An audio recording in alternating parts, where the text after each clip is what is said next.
The changing from summer to fall can be reflective and motivating to continue our daily spot check inventory to continue growing in the direction of our higher power. We are either going toward God or we are going toward a drink. F. Scott Fitzgerald said, "First you take a drink, then the drink takes a drink, then the drink takes you." Liquor is but a symptom. When we remove the alcohol, all that remains is the ism. And that can be a frightening realization. With a higher power, we get rid of the causes and conditions to live a happy, sober life. We're going to start with the Serenity Prayer, and then we'll go into the daily reflections.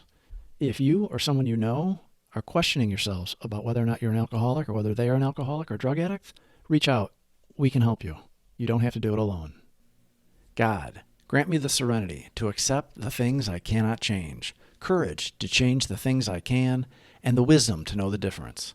Grant me patience with the struggles that take time, an appreciation for all that I have, tolerance of those with different struggles, and the strength to get up and try again, one day at a time. October 22nd, true tolerance. Finally, we begin to see that all people, including ourselves, are to some extent emotionally ill, as well as frequently wrong. And then we approach true tolerance and see what real love for our fellows actually means. 12 Steps and 12 Traditions, page 92. The thought occurred to me that all people are emotionally ill to some extent. How could we not be? Who among us is spiritually perfect? Who among us is physically perfect? How could any of us be emotionally perfect? Therefore, what else are we to do but bear with one another and treat each other as we would be treated in similar circumstances? That is what love really is. We learned in our 4th and 5th steps that our resentments are our number one offender, that our perspective on what happened is rarely accurate. Our self-centeredness always made us the victim and the hero in our story. Under more careful, honest consideration, we see that we stepped on the toes of our fellows and they retaliate. But we only saw the reaction and overestimated the offender's capabilities. They were sick or sicker than us, and we gave them no consideration for being flawed like all humans, even us. We gave ourselves slack, but afforded others none. We expected them to perfectly follow our imagined moral perfection.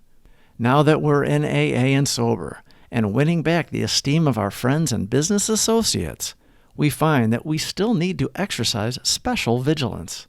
As an insurance against big-shotism, we can often check ourselves by remembering that we are today sober only by the grace of God, and that any success we may be having is far more His success than ours.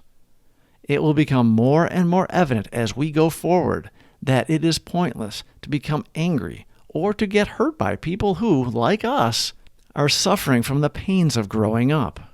Hurt people hurt people.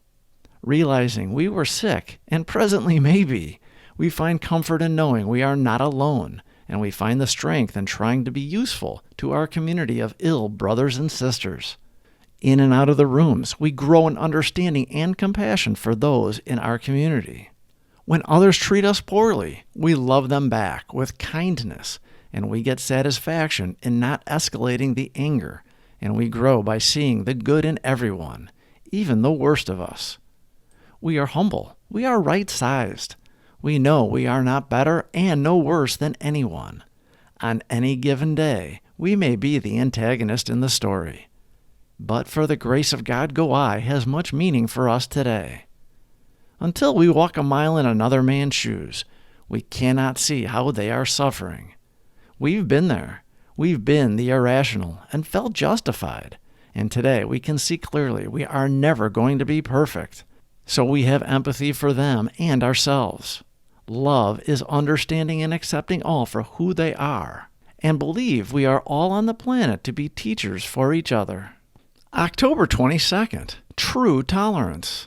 Finally, we begin to see that all people, including ourselves, are to some extent emotionally ill, as well as frequently wrong.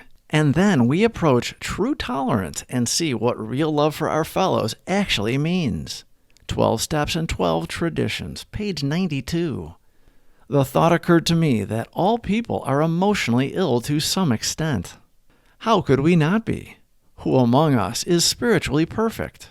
Who among us is physically perfect? How could any of us be emotionally perfect?